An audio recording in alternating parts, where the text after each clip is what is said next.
I snuck into the Mecha Mage's lab today and found a robo-paratrooper. This is Moderoid's 1/60th scale ARL-99 Helldiver, Shinohara Heavy Industries Airborne Military Labor. Snapped together with no paint, the Helldiver is sporting a nice muted green and olive drab, with some gray for the weapons and detail parts. There are pre-painted parts, such as the waist and head visors, as well as a dark gray piece for the front armor on an alternative head. Speaking of heads, you get the parts to build 2 heads. It's been a long time since I've watched the series, but I think the blue visor and gray cap combo are for a commander unit. I might be wrong though.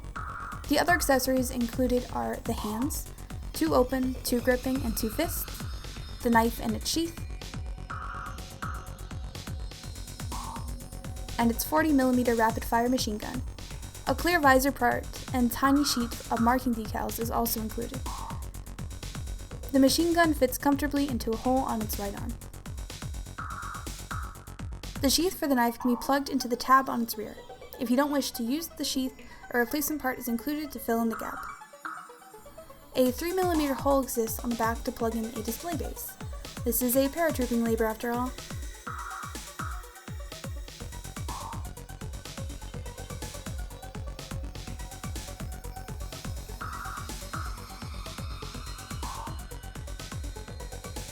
The only complaint I have about this is that if you don't plug anything into the back, it leaves this out-of-place hole that can lessen the appearance. Luckily, I have multiple spare 30-minute mission parts lying around, so plugging in one of these 3mm hardpoint covers quickly fixes the issue. The Helldiver stands at 5.5 inches tall, making him slightly taller than the Ingram. Here he is next to a can of soda, a high grade, a master grade, and the Ingram. The build quality is much better with this guy, though there are still some parts that don't quite fit together as tightly as you want them to. You'll notice that there are some unfortunate gate placements, leading to some unsightly nubs. Some cleanup work will be required to make the Helldiver shelf ready. Posability is impressive here. Even though the arms and legs are single jointed, the clever use of swivel and ball joints gives it a wide range of movement. The head could benefit from a double ball joint like the Ingram, but that being said, it still does an adequate job. The last thing I want to mention is the detail. The Helldiver has always been one of my favorite machines from Patlabor due to its blend of form and function. It's a paratrooper, but it might as well be the mecha equivalent of a jeep with the machine gun mounted on its bed.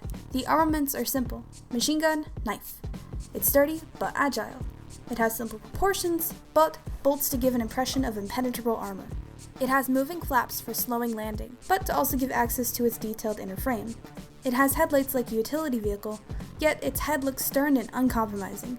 The green and gray color scheme give off major Master Chief vibes.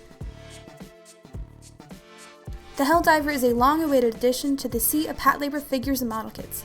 But is it worth your money? Well, yeah.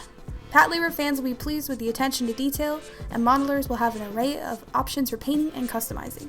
If you're planning to customize or at least paint this kit, it is a solid 5 out of 5, and improves greatly on the areas where the Ingram didn't deliver.